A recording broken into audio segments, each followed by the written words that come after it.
Hey everybody, Carm Capriato. Good afternoon, aftermarketweekly.com. We're live as we always are each and every Tuesday at noon.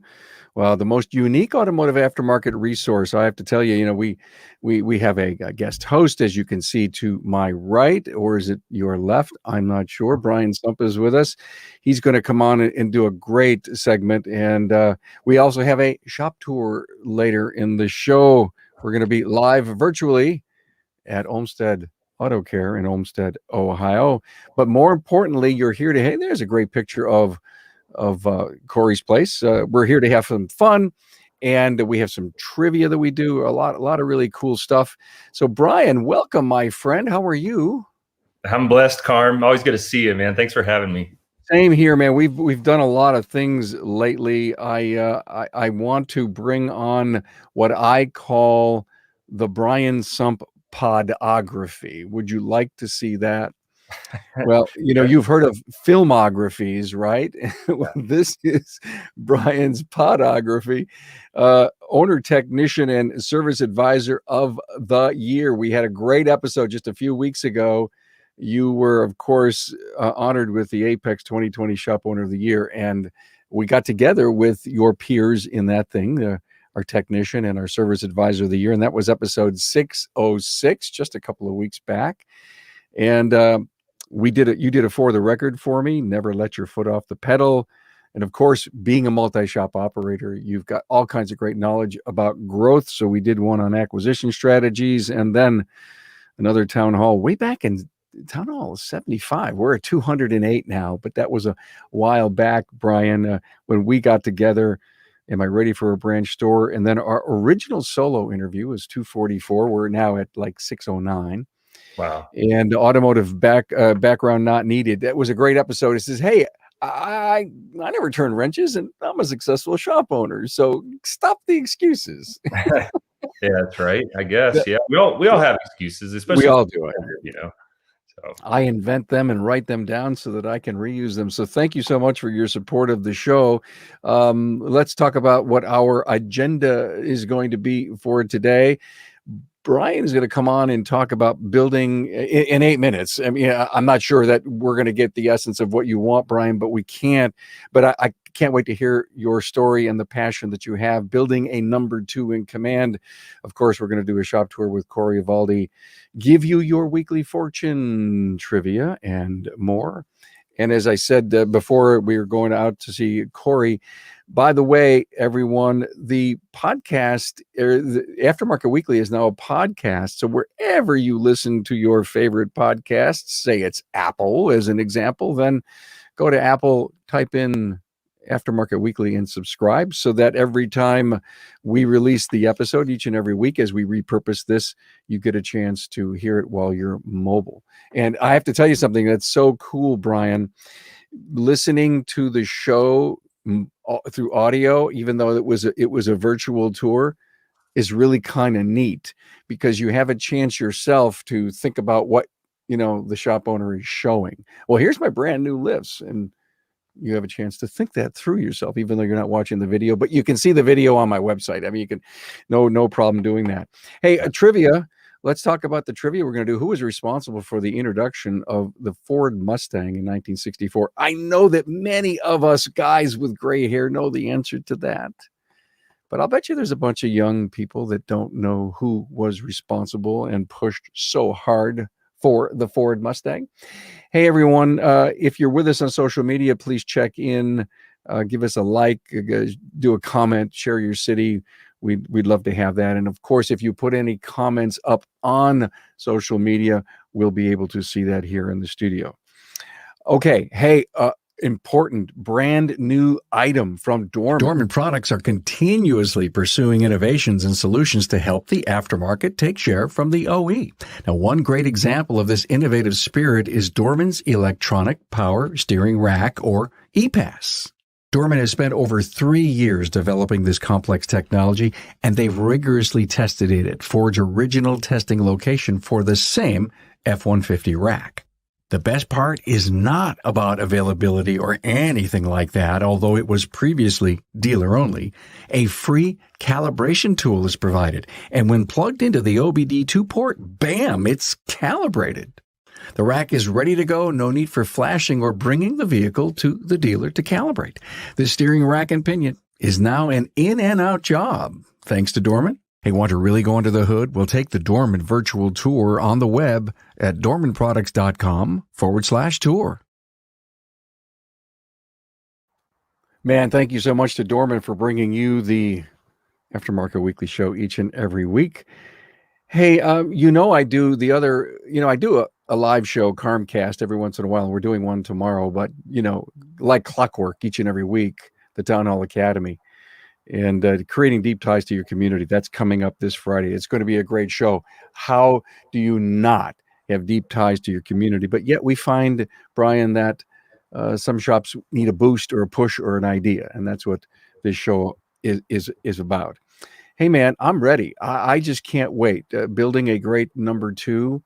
Appreciate you coming on and sharing this with us. Yeah, Carm. Well, so just for the record, so I was born in 1980. I can either choose millennial or Gen X, and I think I know the trivia question. Who was responsible for Ford Mustang? Ford. Yeah, very good answer. But okay. Anyway, very good. Yeah, thank All you, right. sir. I know you were about to. You're like teeing me out. So here we go. Are we ready to roll with this? No, I was just trying to do that on the edge. I'm on the verge of being a millennial or a Gen X. Oh, got it. Okay. Well, so here's what is I've been passionate about lately. I'm coaching a client currently, Carmen, and we're on this topic about how to create a number two in command for your organization.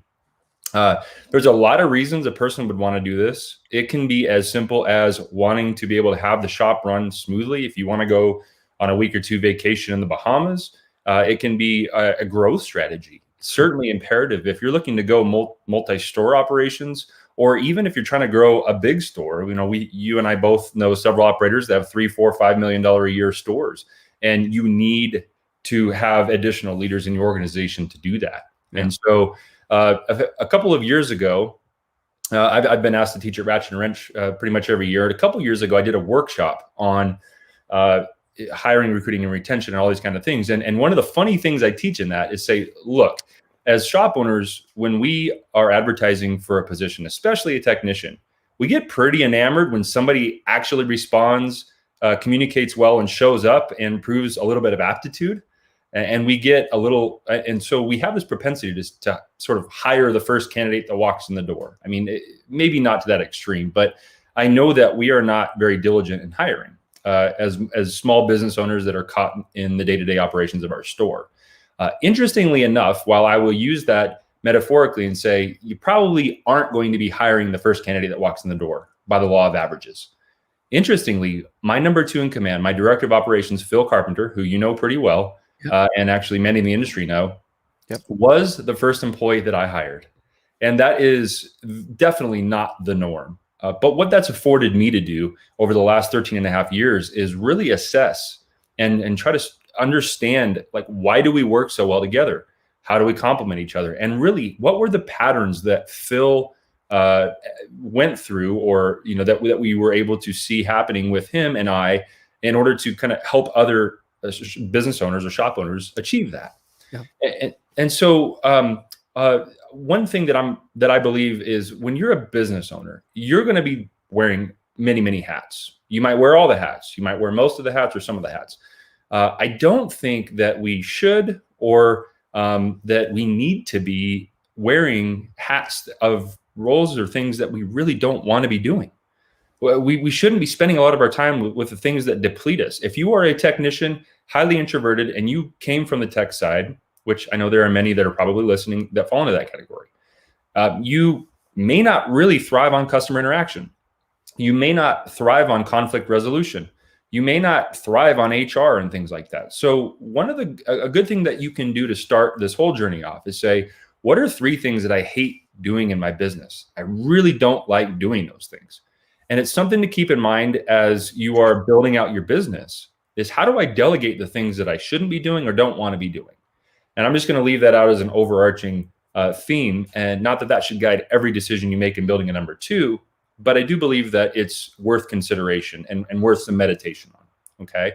So in our world, much like folks like Brian Gossel and Phil Christensen, by the way, if your name's Brian and you're looking for a number two in command, start with somebody named Phil. That's a great starting point.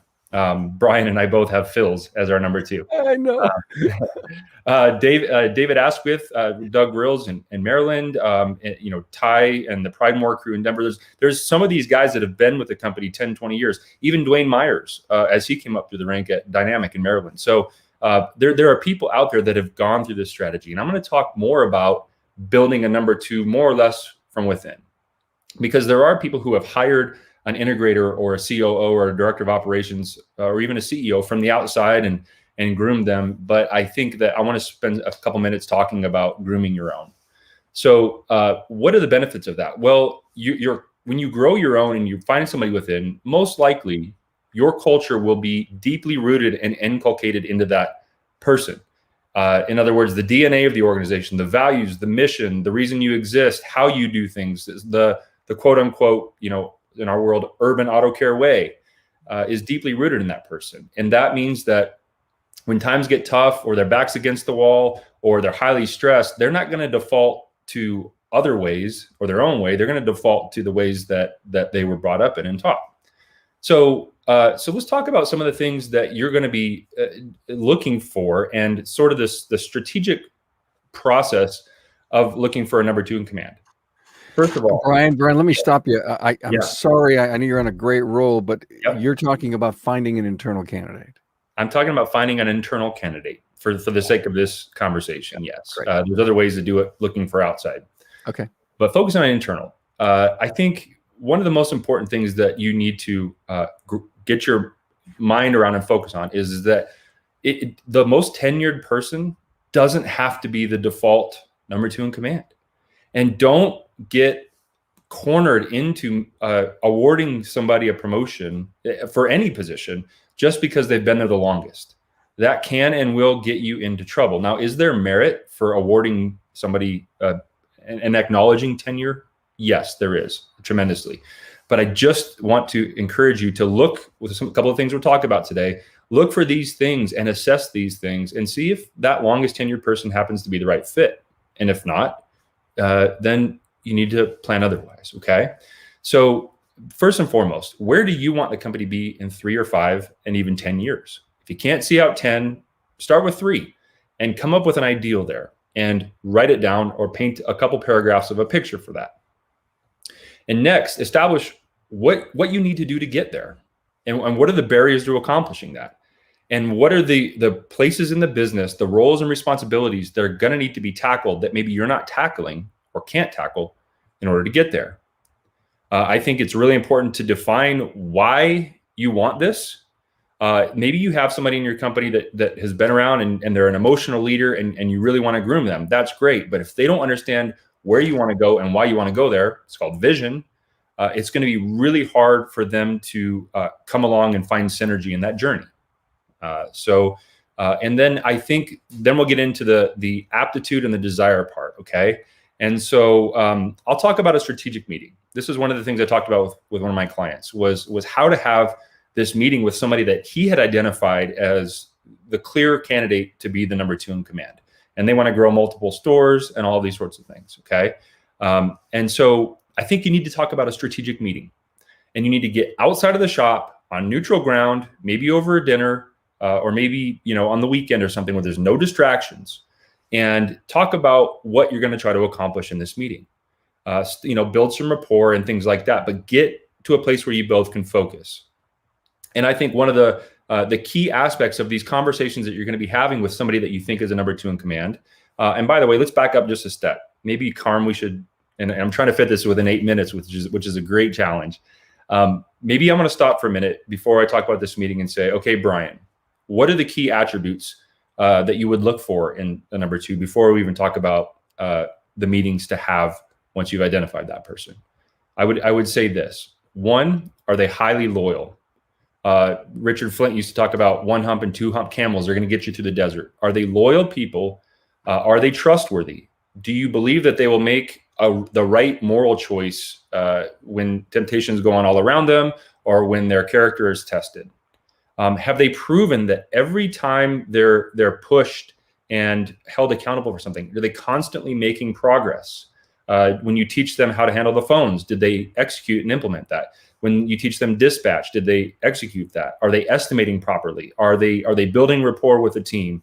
And those sorts of things. And that's one thing about my Phil is that he started as a tech, and he learned how to write service as an advisor. He learned how to become a manager. We won national awards. He learned how to run his own store. And there was a pattern with him. And every time he was stretched, or his lid, in the law of the lid terms, his lid was raised, he stepped up to the challenge, and he executed. And we look for that in our district managers. We look for that in our store managers. And are they always improving, making progress?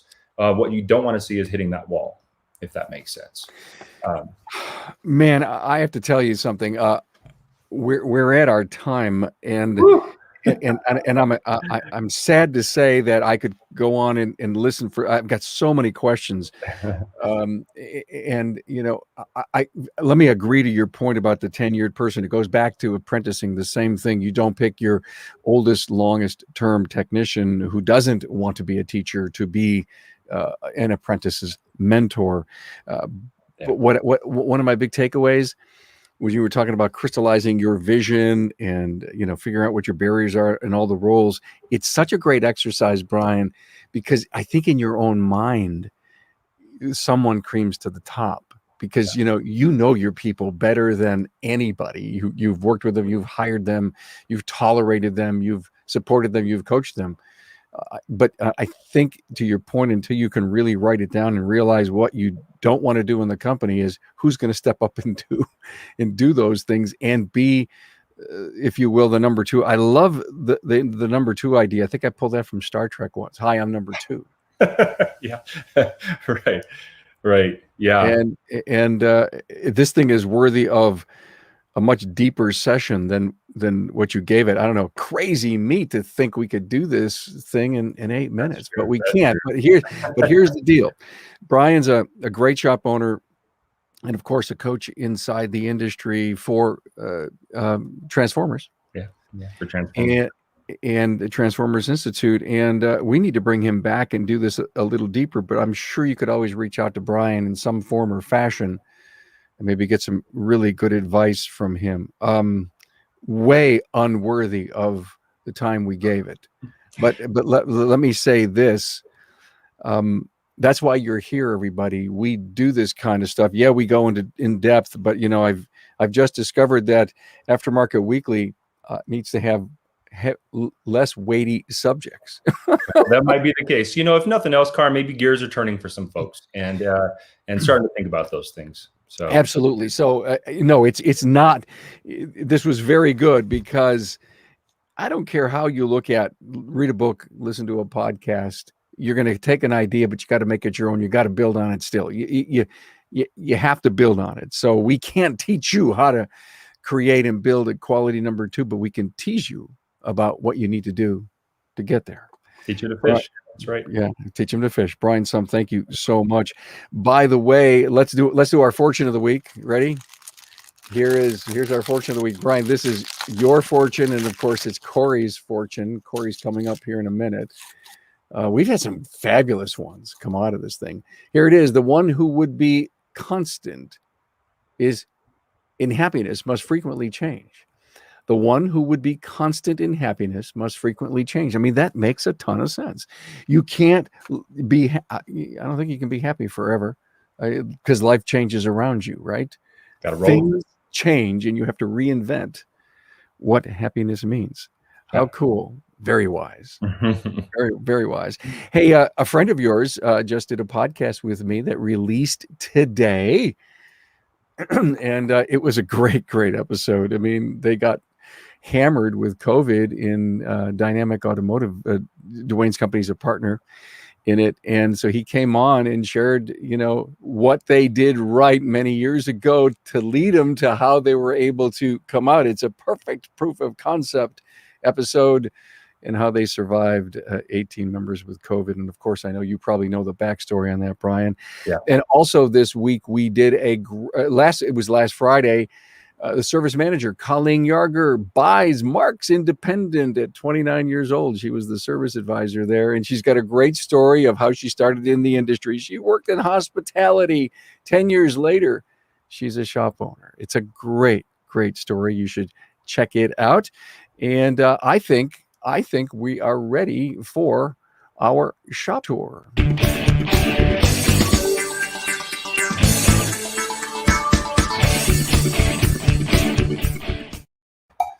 Hey, Corey. Hello. Olmsted Carp. Automotive. Olmsted. Hey, we're going to put you center stage, and we just can't wait to see your joint. Absolutely. All right. Ready? So I'm going to turn the camera around, but this is our shop, Olmsted Auto Care. Got it. In lovely, sunny Ohio today. All right. How do I get the camera turned? No, you got to. Yeah, I got it here. Yeah, he knows. We actually tested this morning. He's got it.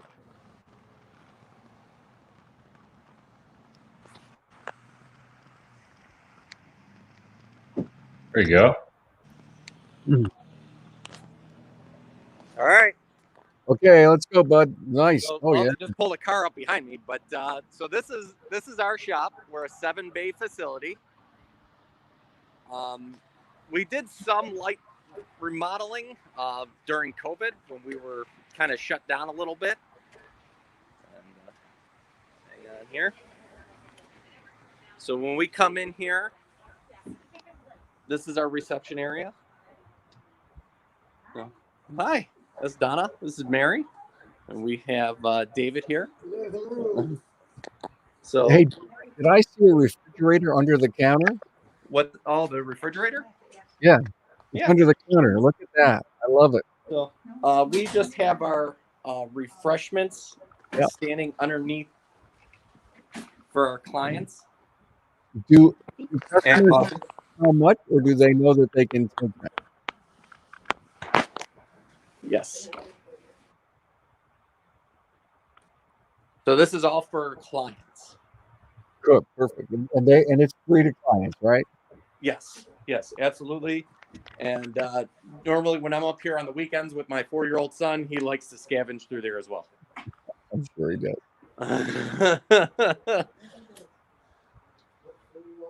So then we come into our shop here.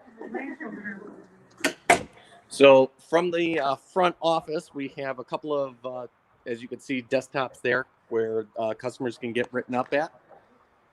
We have our bathroom here, which, just a simple washroom. And we have our service manager, who her station is right here because of the view that she can get just from here. So we can see a straight line throughout the entire shop and know our shop flow. Our shop flow, though, is recorded many different ways. So, but I'll continue on. This is our back office where our service advisors, when they're not up front with the customer, when they're just building estimates and quotes, they're back here and just building up estimates. And we have our, they can tell if Mary up front needs some assistance because we have the camera that's up there showing up front. That way, without a delay, they can just go up there and help out when they need to. So, and every computer is set up as their own individual user. So if they go to a different computer, they can switch on their own account and they'll be fine. I got multiple printers all over the place just for efficiencies. So they're tied to the location so that the person sitting here will automatically print on that printer there. They don't have to hunt around for it. Even Beth has her own printer over here on our waste oil furnace. So that's what this area is. But all the Napa cabinets you can see. So a lot of this we did in April and May of this year. We painted the entire shop. We coated our floors with the epoxy coat and kind of reorganized a lot of it. because we weren't always this way. But we have our incoming part shelf, incoming and outgoing. So we have our returns on the bottom, and then the incoming up on top. That way, Beth can also see it from her desk through the bay one and be able to grab any parts. And from there, where they go is right around this, not too far from her. So we're always trying to make things that are efficient as possible. And, you know, you can see that she clearly labels them: technician name, repair order number, customer name. So that way the technician knows what part that goes on to. Now, he's got a paperwork order and he's got a digital work order, because we are a full digital shop using DVIs.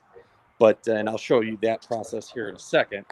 But You know, I want to stop you for Corey. I want to stop you for a minute, Brian. What I just saw by putting a tag on a part is truly a lean concept. I mean, as far as I don't have to look and worry. I mean, it is shaving minutes probably off of every transaction. Yes, yeah. Absolutely. Yeah. So in here we have you know, vehicles that are needing to be checked out. We have our ones that are waiting for our parts here. And then once parts arrive, they come into our waiting for service. So once everything comes, we'll make sure that we check them all off, all the parts on the work order, put the keys and everything in there, and the technician will know order of operation of which one they need to take. Okay. So you said you're digital, but you actually mean you still use paper. You're not paperless. So the paper has had it's got its benefits just for note taking. That's a bad example. But many of our stuff, we actually have a back sheet on our repair order, and this is mostly for the service advisors, but also for some of the technician notes and also our promise times. We also duplicate that in our SMS system. But our SMS system, like I said, is completely digital. So don't mind the power wheels. I was just making room in my home garage so I can park my truck. But up here, I don't know how well you guys can see that, we have our shop flow digitally. So we have what's waiting for inspection, what's waiting to get an estimate done, what's estimate is in progress, waiting for approval, waiting for parts, waiting for service, in work, needs invoicing, and completed. So, and those are all things that the technician doesn't need to look at the racks. They can clearly just look up above their bays and see where they're at. The cool thing about it, you know, for technicians, they can also see how many build hours are up there for them, what's available to them. So if they're tracking, you know, we also use labor tracking. So on their computer, they can see how many hours have already completed and gone out the door. Now they can look and see how many hours they still have available to them. So that's really cool. So our original 4 bays, because we were only a 4-bay shop up until about 8 or 9 years ago, ended where these breakout walls are. So, and then what we did in 2012 is we added these 3 bays and put in some truck lifts so that we can get some bigger vehicles up here. And we have vaulted ceilings and stuff like that. Are you doing much fleet work, Corey? We get a fair amount, and yes. Okay. We have a fleet that has a ton of like Transit Connects and Isuzu NPRs and some other big F350s, 450s, and 550s that we need to service. So this area of the shop is a little bit more wide open, but you know, still serves a purpose. This is the screen down here. It's the same thing as what I showed you down below. Yep. But it's in for these 2 technicians that are working out of these bays. They can have their own screen here. I saw 3 screens like that. So that's how many you have. So there's 2 that are out in the bays, but Oh. any computer can be turned into this. Okay. So All the right. way that I made this, I actually put this in before this company had it available to use like this. I built a micro PC. I'm a little bit of a nerd when it comes to this Oh, I stuff. got it. Sure. Yeah. And I just plugged it into a flat screen TV. Yep. So, and I made it work that way. Now, when this happened, there was all kinds of bugs and stuff in the system. It wouldn't do live updates and some other things. And they remoted in for an entire day just to see how this was working. And they fixed a lot of it. Good for you. Good for you. Yeah. Another waste oil furnace that we have down here. Those save us a ton here in Cleveland, Ohio. The people in Florida keep saying, "What's that?" Yeah, exactly. So we have all those. We have many different diagnostic carts. So this is just our Snap-on one, but we have one for our Ford, our Chrysler, General Motors, and a few of the other aftermarket generic scan tools around here. I got to tell you, the floor does look good. Yes. The epoxy coat definitely helped clean it up, brighten the shop up too, without adding lights. So, we were that shop where you had we're like just bare concrete, but it made it darker. So, and as a technician, you drop a socket or something. Any time spent looking for that is just downtime. You can see it a little bit easier now. Well, this was just great, Corey. Brian, any observations or questions? Oh, Corey, I think you've got a nice looking operation there, man. And yeah, it's rocking. You can see that we try to make things so that it's efficient for a technician. Like, we got all our oil and stuff here. That way they're not running all around. This is something that we just put in because one of my guys said that he told me he doesn't use the torch because it was a pain to get out. So we basically put in a big torch reel. In Ohio, we get a lot of salt and rust, so this gets used quite a bit. But it was always difficult to pull out and then put away. Now on a reel that's automatic, they pull it out, bring it over to their job site because it will reach every corner of this shop, and then they just put it right back. Burn it. I've never seen one for heat, only for air hoses. That's really cool. Yes, I know. Yeah. We have our shop supplies. Very good. Well, this was great, Corey. Thank you. A very enlightening tour. I love it. Very organized, and it looks like the team is really embraced the systems. I mean, there it is. We all saw this. If there was an underlying thing, it was systems and processes that I saw a lot, Brian. Absolutely. Yeah. Absolutely. And congrats on the remodel. It looks nice up front there, Corey. So you did a good job. Yeah, thank you. All right, guys. Hey, thank you so much. Hang in there with us, Corey. Flip your screen around. We're going to do our trivia now. Who is responsible for the introduction of the Ford Mustang in '64? I know my friend Bill Nalu had the answer. It is Lee Iacocca, of course. And I would hope that many of you absolutely had to know that. Of course, Lee then went to Chrysler a little while later, and every once in a while people say that he was the guy who was the father of the Caravan, but there was a whole bunch of people responsible for that. But of course, Lee was headstrong on building that pony car. And let me share with you, from a long time ago, I did an interview with Giuliano Zaccato. At the time, I think Giuliano was 84 years old, and he was one of the original clay modelers of the '64 Mustang. And Giuliano tells the story of how he came over from Italy. He had to go to Canada, that he had tuberculosis of the bone, and he wasn't a sculptor, he was a woodworker.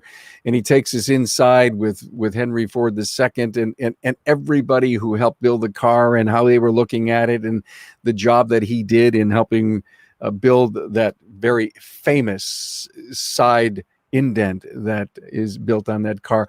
It is such a fun episode to listen to. I got to know Giuliano pretty well. I submitted this podcast to the Motor Trend Guild, and I won the podcast of the year back then from them, the Motor Press Guild.